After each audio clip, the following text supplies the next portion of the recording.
วินาทีที่เสาหินแตกกระจายสิ่งที่ก้าวออกมาไม่ใช่แค่สัตว์ประหลาดครับแต่มันคือ The Divine Hotfix หรือโค้ดแก้ไขระบบชุดที่อันตรายที่สุดเท่าที่จักรวาลเคยสร้างมา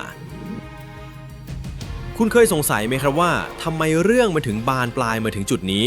ในมุมมองของ Just Law จักรวาลนี้ทำงานเหมือนซอฟต์แวร์ขนาดมหึมาครับเรามีพระพรหมทำหน้าที่เป็น The Architect ผู้เขียนซอสโค้ดชุดแรกขึ้นมาแต่เพราะพรที่ท่านประทานให้ยักษ์ตนนี้มันดันกลายเป็น vulnerability หรือช่องโหว่ร้ายแรงที่ทำให้ระบบความปลอดภัยพังทลายถ้าใครยังไม่ได้ดู EP 1 ผมแนะนำให้ย้อนกลับไปดูด่วนครับว่ายักษ์ตนนี้แฮกพรจากพระพรหมจนกลายเป็นอมตะได้ยังไงเพราะนั่นคือที่มาของความโกลาหลทั้งหมดนี้เมื่อ Architect พลาดภาระจึงตกมาอยู่ที่พระนารายณ์ในฐานะ Lead Developer ผู้ดูแลความเรียบร้อยของระบบท่านมองเห็นแล้วว่าบั๊กที่มีชื่อว่าฮิรัญยกสิปุนี้กำลังทำการยึดเครื่อง System Takeover และไม่มีอาวุธไหนในคลังข้อมูลเดิมจะกำจัดมันได้นรสิงห์จึงไม่ใช่การสุ่มเกิดครับแต่มันคือการคัสตอมบิวตัวละครใหม่แก่กล่องที่พระนารายณ์ยอมลงมาเขียนโค้ดและรันระบบด้วยตัวเองเพื่อบายพาสทุกเงื่อนไขอมตะที่ยักษ์เคยแฮกไว้วันนี้เราจะไปเจาะลึกการออกแบบนรสิงห์อุบัติการณ์แห่งอวตารที่ถูกสร้างขึ้นเพื่อก้าวข้ามทุกขีดจำกัดทางชีวภาพด้วยเสียรแห่งพญาราชสีห์ในร่างกายของมนุษย์และกรงเล็บสังหารที่ไม่ถูกนับว่าเป็นอาวุธนี่คืออาวุธลับที่ถูกส่งลงมาเพื่อล้างระบบจอมมารโดยเฉพาะยินดีต้อนรับสู่ The Cosmic Glitch EP 2 The Divine Hybrid รหัสลับอวตารปราบมารอมตะเตรียมพบกับการดีบักที่ดุเดือดที่สุดใน3โลกได้ณบัดนี้ครับ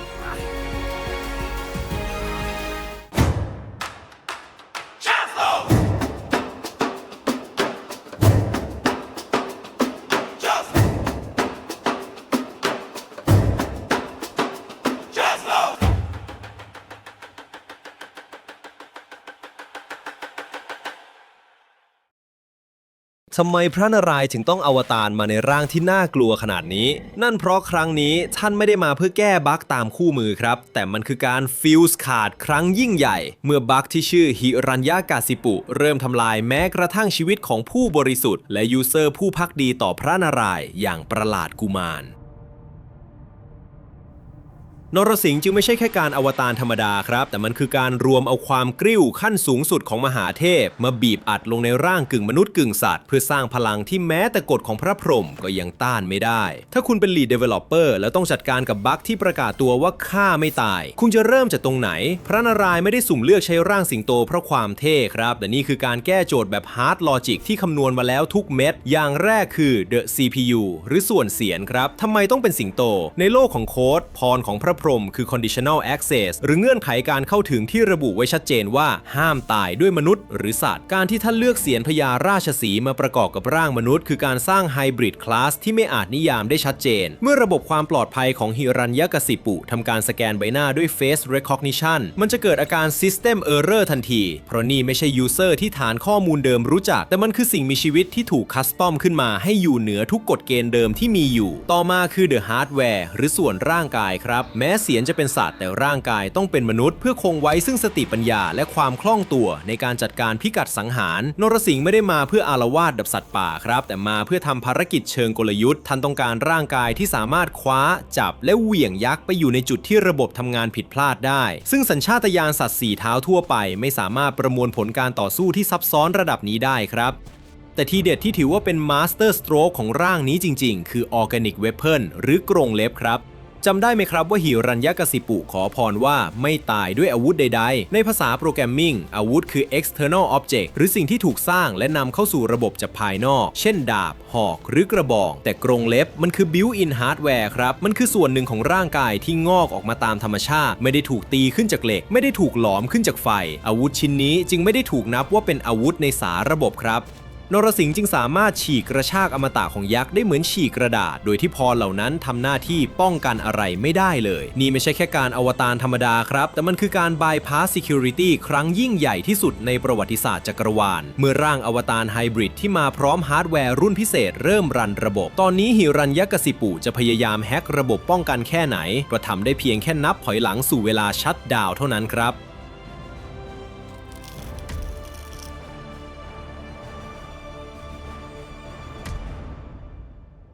เมื่อการต่อสู้เริ่มต้นขึ้นฮิรัญยกาสิปุยังคงมั่นใจในเกราะป้องกันตรรกะของเขาครับเขาเหวี่ยงมหาศาสตราวุธที่เคยถล่มสวรรค์เข้าใส่นรสิงห์แบบไม่ยั้งมือแต่เขาลืมไปว่าเมื่อศัตรูคือ Lead Developer ที่ลงมาดีบักด้วยตัวเองทุกท่าร่างของนรสิงห์จึงเป็นการโจมตีแบบ Direct Access หรือการเจาะทะลวงเข้าสู่แกนกลางโดยตรงโดยไม่ผ่านชั้นเลเยอร์ของพรที่ยักษ์เคยแฮ็กไว้แม้แต่นิดเดียวฮิรัญยกาสิปุพยายามใช้ความอมตะเข้าสู้เขาพยายามดันนรสิงห์เข้าไปในตัวปราสาทเพราะเขามีพรว่าห้ามตายภายในบ้านแต่คำนวณพลาดครับนรสิงห์ใช้พละกำลังมหาศาลดันเขากลับออกมาแต่ก็ไม่ยอมให้หลุดออกไปนอกเขตปราสาทเพราะข้างนอกนั่นก็คือพื้นที่ห้ามตายเช่นกันนี่คือสิ่งที่ Just Law เรียกว่า The Logic Trap ครับนรสิงห์ไม่ได้สุ่มต่อสู้ไปเรื่อยๆแต่เขากำลังลากและวาง Drag and Drop ฮิรัญยกาสิปุให้ไปอยู่ในจุดที่เรียกว่า Null Zone หรือพิกัดที่ค่าของพรเป็นศูนย์นั่นคือธรณีประตูครับลองคิดตามนะครับธรณีประตูคือเส้นแบ่งมิติมันไม่ใช่ข้างในและมันไม่ใช่ข้างนอกมันคือช่องว่างระหว่างบรรทัดของกฎหมายจักรวาลที่ฮิรัญยกาสิปุไม่ได้เขียนโค้ดดักไว้ยักษ์อัจฉริยะเริ่มหน้าเสียครับเขาเพิ่งรู้ตัวว่ากำแพงที่เขาคิดว่าหนาแน่นที่สุดกำลังถูกเจาะผ่านรอยต่อเล็กๆที่เขามองข้ามไปเองในสมรภูมินี้ยักษ์ที่เคยคิดว่าตัวเองเป็น System Admin กำลังถูกล็อก Access หรือถูกล็อกสิทธิ์การเข้าถึงทีละอย่างพลังที่เคยไร้ขีดจำกัดเริ่มสั่นคลอนเพราะเขาถูกต้อนมาอยู่ในพิกัดที่ระบอบอมตะเกิดอาการ System Error ทำงานผิดพลาดและที่น่ากลัวกว่านั้นคือเวลาของเขากำลังจะหมดลงพร้อมกับแสงสุดท้ายของวันวินาทีที่ความมืดและแสงสว่างมาบรรจบกันคือวินาทีที่กฎทุกอย่างของเขาจะกลายเป็นโมฆะครับ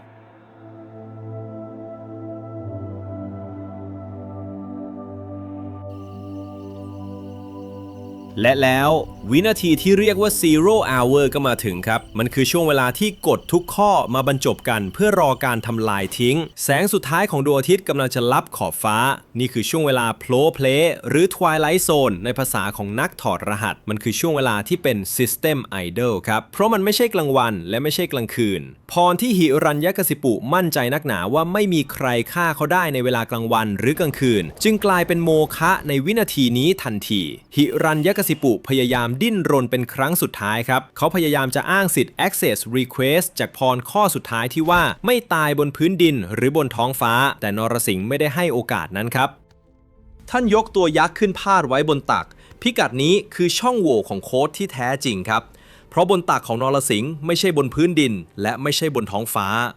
มันคือพื้นที่ที่ชุดคำสั่งอมตะไม่ได้ครอบคลุมไว้เมื่อยักษ์ถูกลากมาอยู่ในจุดที่ระบบไม่ได้เขียนโค้ดป้องกันรองรับพลังอมตะที่เคยไร้เทียมทานจึงกลายเป็นเพียงแค่ความผิดพลาดทางตรรกะที่รอการชัตดาวน์ในอีกไม่กี่วินาทีข้างหน้าเท่านั้นครับตอนนี้หิรัญยกสิปุเหลือเพียงแค่ร่างเนื้อเปล่าๆที่ไม่มีพรป้องกันเหลืออยู่เลยครับพลังอมตะที่เขาแฮ็กมาถูกบายพาสทิ้งไปทีละบรรทัดจนเงื่อนไขทุกอย่างถูกปลดล็อกจนหมดสิ้น User Check ไม่ใช่คนและไม่ใช่สัตว์Location Check ไม่ใช่ในบ้านและไม่ใช่นอกบ้านแต่มันคือธรณีประตู Time Check ไม่ใช่กลางวันและไม่ใช่กลางคืนแต่มันคือช่วงเวลาโผล่เพลที่แสงและเงาบรรจบกัน Position Check ไม่ใช่บนพื้นดินและไม่ใช่บนท้องฟ้าเพราะตอนนี้ร่างของเขาถูกยกขึ้นพาดไว้บนตักWeapon Check และสุดท้ายอาวุธที่ใช้สังหารไม่ใช่สิ่งที่ถูกสร้างขึ้นจากน้ำมือใครแต่มันคือกรงเล็บจากร่างกายของท่านเอง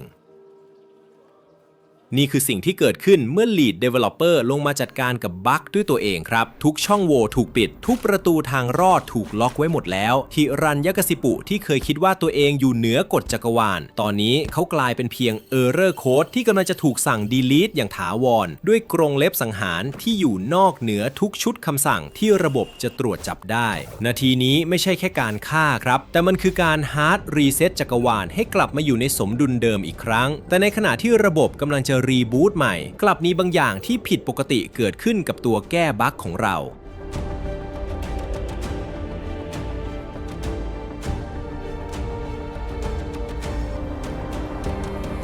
การดีบั๊กจบลงแล้วครับฮิรัญยกสิปุถูกลบออกจากสาระบบของจักรวาลอย่างถาวร